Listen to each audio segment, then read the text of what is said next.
On my birthday, my mother-in-law joked, "Some families are sophisticated." This. Try. The room laughed awkwardly. My husband was silent. I walked to the center of the dance floor and said something that made everyone turn pale. My mother-in-law chose my birthday to remind me I was not good enough. It happened right after the cake was brought out. 30 people in the room. My family. His family. Friends from both sides. My husband Daniel standing next to me with his arm around my waist like everything was perfect. Linda lifted her champagne glass and smiled at everyone. She said some families are sophisticated. Others try. There was a pause. A couple of people laughed because they thought it was a joke. My sister stopped smiling. My dad looked at his plate. Daniel did nothing. Linda looked straight at me when she said it. For context, this party was at the country club her family has used for decades. She insisted on hosting it there. She also insisted on inviting her circle. Women with matching diamonds and opinions. I grew up in a regular house in Phoenix. My dad runs a repair shop. My mom is a nurse. We are not sophisticated in Linda's dictionary. I waited for Daniel to say something. Anything. He squeezed my hand once and said relax under his breath. That was the moment something shifted for me. This was not the first time she had done something like this. At our wedding she controlled everything. The venue. The guest list. Even the flowers. She told everyone she paid for it all.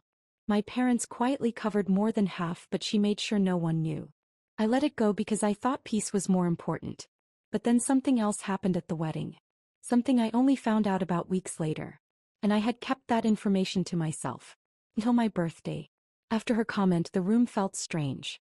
People started talking over each other to kill the awkwardness. The band began playing louder.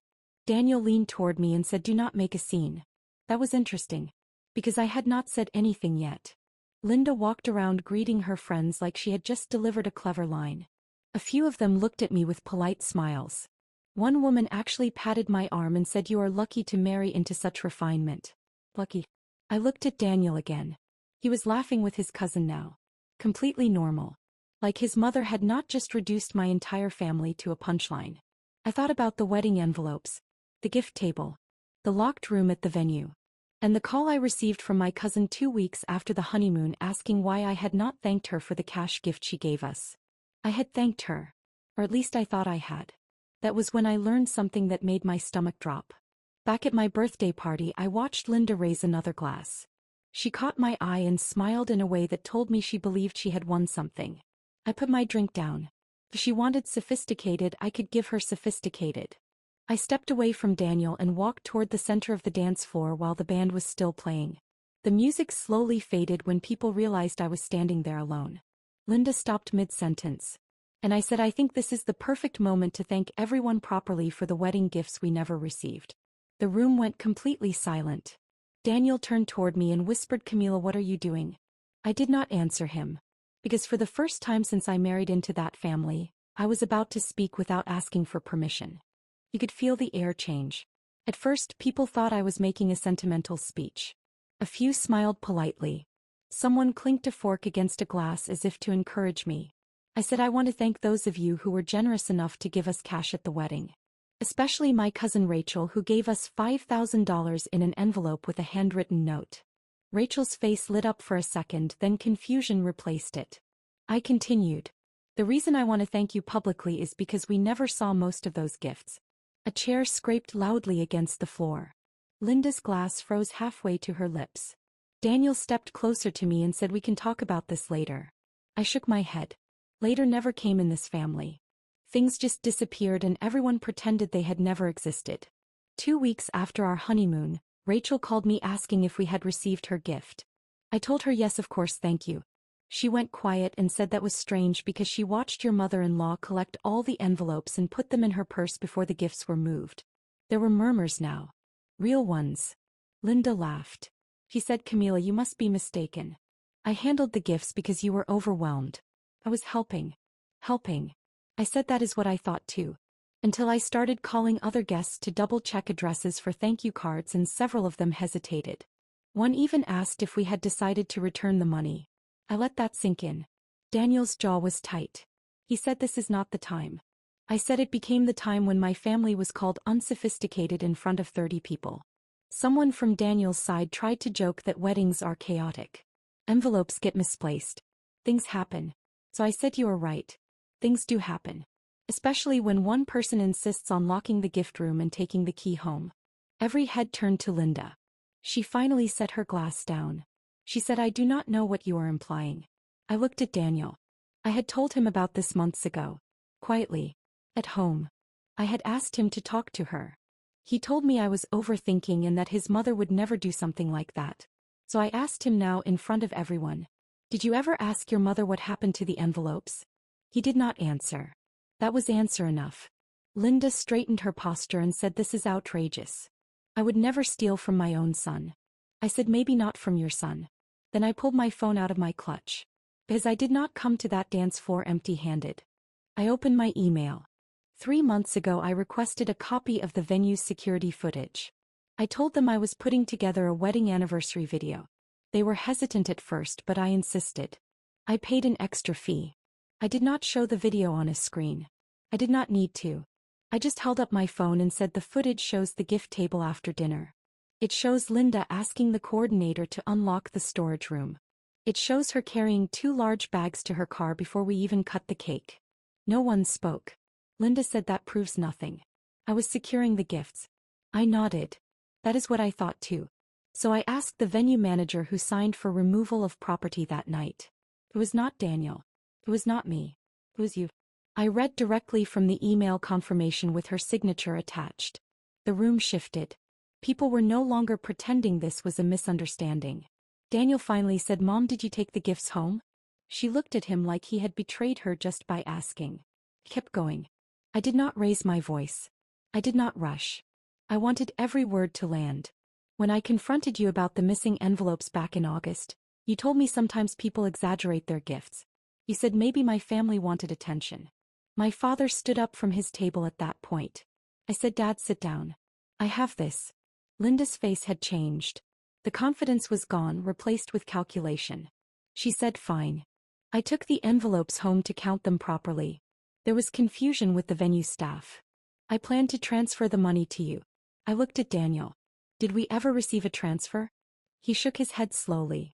Then Linda said something I will never forget. She said, well, some of that money was used for wedding expenses you two were not aware of. And besides, I have a daughter who is starting her life too. Family supports family. There was. She had a daughter from her first marriage. Ava. 22. Still living at home. Linda always said Ava deserved the same start Daniel had. I said, so you redistributed our wedding gifts? She did not answer directly. She said I did what was fair. Ava, who had been silent all evening, suddenly stood up and said, Mom, stop. Everyone looked at her. She said, I told you not to do it.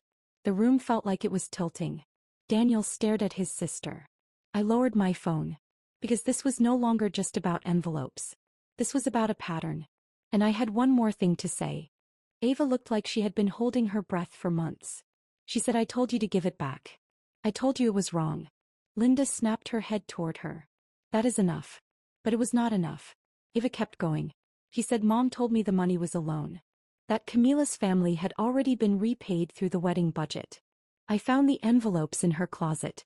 She had opened them all. You could hear people shifting in their seats. No one was pretending anymore. Daniel looked at his mother like he was seeing her clearly for the first time. I said, you told me my family exaggerated their gifts. You implied they lied. Meanwhile, you had already counted every dollar. Linda said, you are twisting this. I said, am I? Then I added something I had not planned to say tonight. After I found out about the envelopes, I hired an accountant to quietly review the wedding invoices. My parents kept insisting they paid more than what Linda claimed. They felt embarrassed even questioning it. The accountant discovered duplicate payments. Vendors who received 2 deposits. One from my parents. One supposedly from Linda's account. Except when we traced it, several of her payments were reversed weeks later. There was an audible gasp from somewhere near the bar. I said my parents transferred $48,000 in total. Linda publicly announced she covered everything. In reality, she covered almost nothing. Linda said, this is absurd. You went through my finances. I said no. I went through ours. Because Daniel and I were billed later for outstanding balances that should have been settled. Daniel's face went pale. He looked at me and said, what balances? I met his eyes. The $10,000 bill from the venue that arrived in September. The one you told me was a bookkeeping error. I paid half of it from my savings. He did not speak.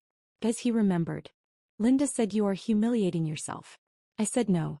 I am done being humiliated. The band members were standing frozen near their instruments. The cake sat untouched behind me. I took a breath. When you said some families are sophisticated and others try, you were right about one thing. My family tries. We try to be honest. We try to respect people. We try not to steal from our own children.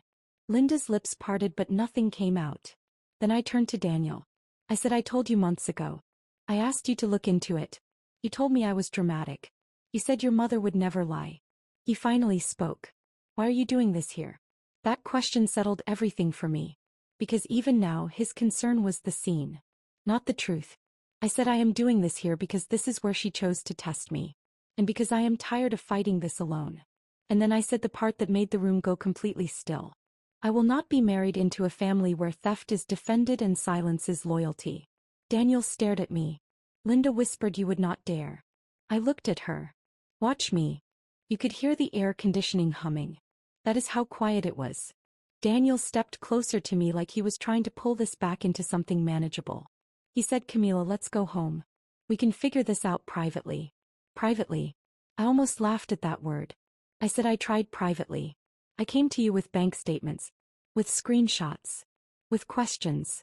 You told me I was creating drama. You asked me to apologize to your mother for even suggesting it. A few people at the tables shifted uncomfortably. One of Linda's friends reached for her purse. Daniel said I did not think she would actually take it. I said but you did not think I was telling the truth either. He opened his mouth then closed it. Linda finally found her voice. He said this is how you repay everything I have done for you. I welcomed you into this family. I said you welcomed me into a performance. I turned slightly so everyone could hear me clearly. When the venue sent that $10,000 balance, Daniel told me his mother must have miscalculated. He said she had already contributed so much that it was unfair to question her. I transferred $5,000 from the savings my grandmother left me. The other $5,000 came from my parents again. My dad looked down at his hands. I said tonight was supposed to be my birthday. Instead, it became another reminder that in this family image matters more than integrity. Then I took off my wedding ring. I did not throw it. I did not slam it down. I just placed it on the table beside the cake knife. I said I do not need a husband who confuses loyalty with obedience. And I do not need a mother-in-law who builds her reputation on other people's money. Linda stood up abruptly and said you are overreacting. This is temporary frustration. I said no. This is clarity. Daniel finally said, are you seriously talking about divorce right now? I looked at him. Yes. Because I have been married for a year and I have felt alone the entire time. Someone near the back whispered, oh my God. Ava was crying silently. Not dramatic. Just stunned. Linda tried one last time. She said if there was a misunderstanding about the gifts, we can reimburse you. Reimburse. As if this was a misplaced receipt. I said it was never just about the money. It was about watching you insult my family tonight, knowing exactly what you did at our wedding. Daniel ran a hand through his hair and said you are blowing up our marriage over a mistake.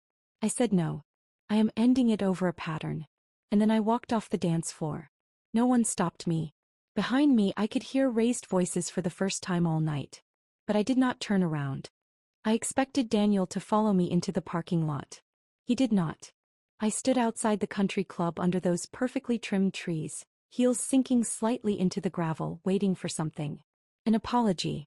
An explanation. Anything. Instead, Ava came out. She said I am sorry. I told her she had nothing to apologize for. She looked exhausted. She said this is not the first time. When my dad died there was insurance money. Mom handled everything. I never asked questions. I should have. That was the moment I understood this was bigger than my wedding. Daniel finally came outside 10 minutes later. His tie was loosened. His expression was not angry. It was overwhelmed. He said you blindsided me. I said I warned you. He said I thought we could handle it quietly. I asked him one question. If I had made that comment about your mother tonight, would you have stayed silent? He did not answer. He just said you embarrassed her in front of everyone. There it was again. Her embarrassment. Not my humiliation. Not my parents' money. Not the lies. I told him I already spoke to a lawyer last month. I needed to understand my options. I did not file anything. I was waiting to see if he would choose us. He stared at me like he had never considered that choice existed. I said, "Tonight you chose." Inside the hall, the music started again. Too loud.